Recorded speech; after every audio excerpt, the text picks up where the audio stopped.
So be careful what you purchase online. Well, I'm not saying be careful because that's pretty much where you get all your tools these days, online for the most part. But purchase these supposedly RBRT wrenches, but they're nothing but your standard Mac precision torques.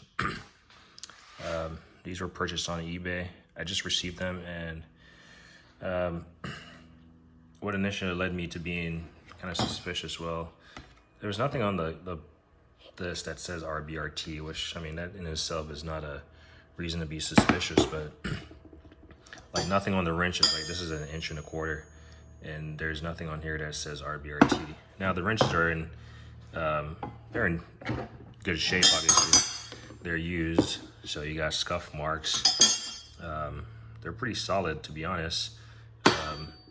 It says precision torques, or precision torque, so I was like, okay, maybe that's part of the RBRT lineup. But you look at this and then it just looks like a standard 6 or 12 point, and you look at that and it looks like your standard, like what everyone is making.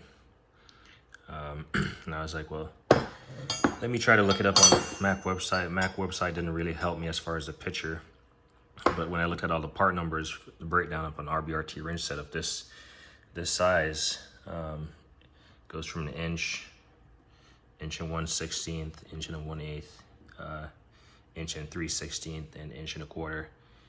None of these part numbers matched, and so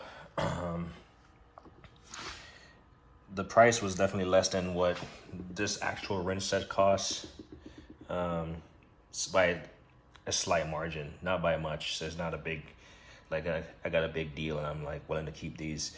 I will say I might be willing to keep them. I submitted a return request and it was already approved. I just take a QR code to FedEx, and I return it myself.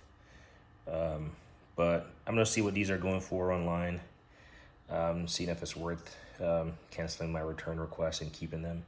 I mean, they seem like solid wrenches, but if I'm gonna get these for the price I paid, I might as well honestly return these and just buy the RBRT, because the RBRT is supposed to do a little bit more than just these are able to do. Obviously, RBRT is for the rounded bolt fasteners, and these are just for your basic, a little bit more grip. So with that thought process, I think I might return these and just, hold out and get the RBRT once I can find a deal on them. Because for the price I pay for these, for $50 more, I can purchase an RBRT set of the same wrench sizes. So whenever you purchase something online, do your due diligence to at least check the part number against the official source. Trust but verify. Yeah, that's one thing you want to go by. Trust but verify. Anyway, like me always say, like on the hit thing.